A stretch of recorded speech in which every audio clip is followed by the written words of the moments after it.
Hello everyone, मी रश्मी. माझ्या glam with Rashmi या YouTube चॅनलमध्ये तुम्हा सगळ्यांचे खूप खूप स्वागत आहे.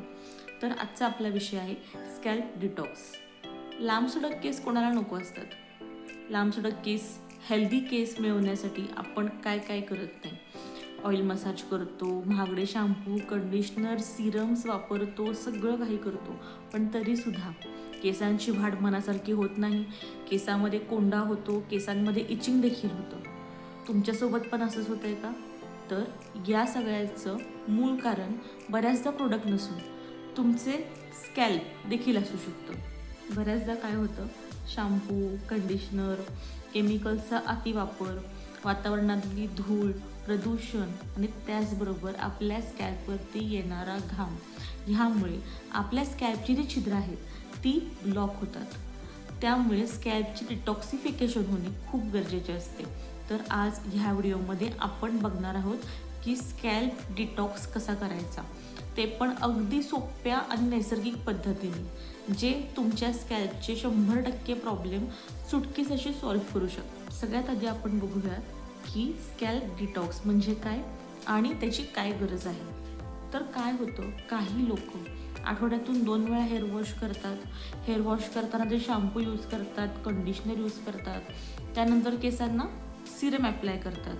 काही लोक डेली हेअर वॉश करतात, सेम प्रोसेस ते डेली फॉलो करतात, केसांना ऑइल मसाज केला जातो.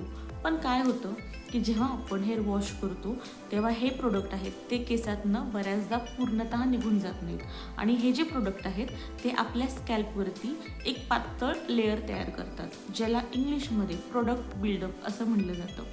मग ह्या प्रोडक्ट बिल्डअपमुळे काय होतं, तर आपल्या स्कॅल्पचे जे छिद्र आहेत, पोर्स आहेत, ते ब्लॉक होतात. त्यामुळे केसांच्या मुळांना जो ऑक्सिजन हवा आहे, जे पोषण हवे आहे, ते मिळत नाही. त्यामुळे काय होतं, ते केसांची वाढ थांबते, केसांमध्ये डॅन्ड्रफचं प्रमाण वाढतं, इचिंग होतं.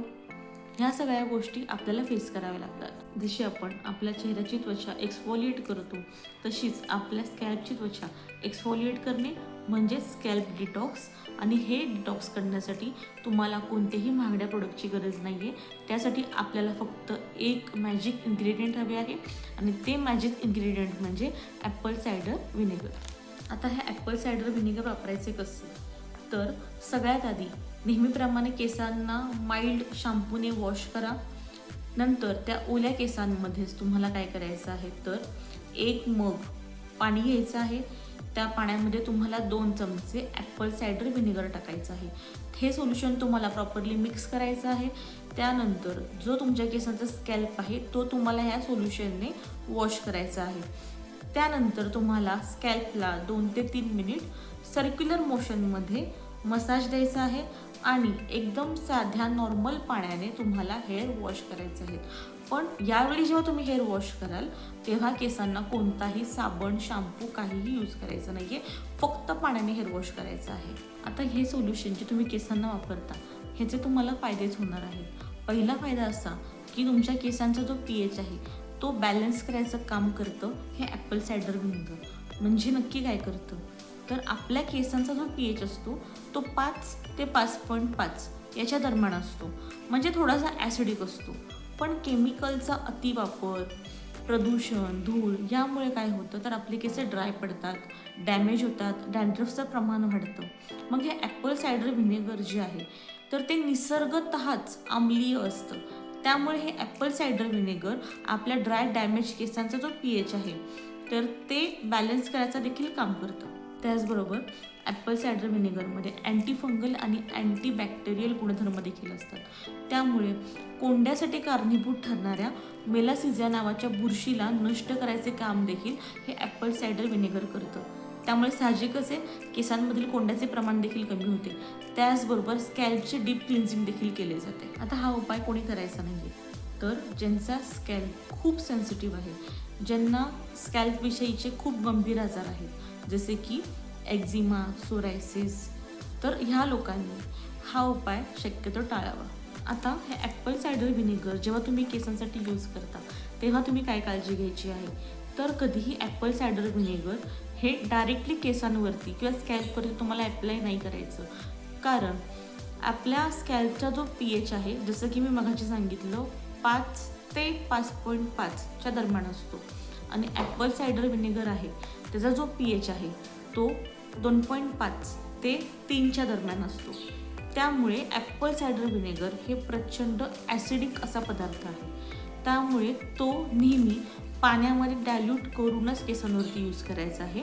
कारण आपण जेव्हा हा ॲपल सायडर व्हिनेगर पाण्यामध्ये ॲड करतो तेव्हा त्याचा pH आणि आपला स्कॅल्पचा जो pH आहे तर हे दोन्हीही बॅलन्स होतात. हा उपाय करत असताना जे व्हिनेगरचं पाणी आहे ते डोळ्यामध्ये जाणार नाही याची काळजी घ्या. आणि जरी डोळ्यामध्ये चुकून पाणी गेले तरीही घाबरून न जाता थंड पाण्याने डोळे वॉश करा. त्याचबरोबर हा जो उपाय आहे तो तुम्हाला महिन्यातनं 2 वेळा म्हणजे 15 दिवसातून एकदा करणं पुरेसं आहे. आणि the last but not the least precaution जी तुम्हाला घ्यायची आहे ती म्हणजे बाजारात मिळणारे कुठलेही व्हिनेगर न वापरता ज्या व्हिनेगरच्या बॉटलवरती रॉ, ऑर्गॅनिक, अनफिल्टर किंवा विथ मदर असे लिहिलेले आहे तेच व्हिनेगर शक्यतो वापरा, कारण त्यामध्ये पोषक घटक जास्त असतात. हा होता माझा आजचा व्हिडिओ. तुम्हाला माझा आजचा व्हिडिओ आणि मी दिलेली माहिती कशी वाटली हे मला कमेंट बॉक्समध्ये नक्की सांगा. आणि अशा छान छान व्हिडिओज आणि टिप्ससाठी चॅनलला नक्की सबस्क्राईब करा. चला तर मी भेटूया पुढच्या व्हिडिओमध्ये. तोपर्यंत बाय, टेक केअर.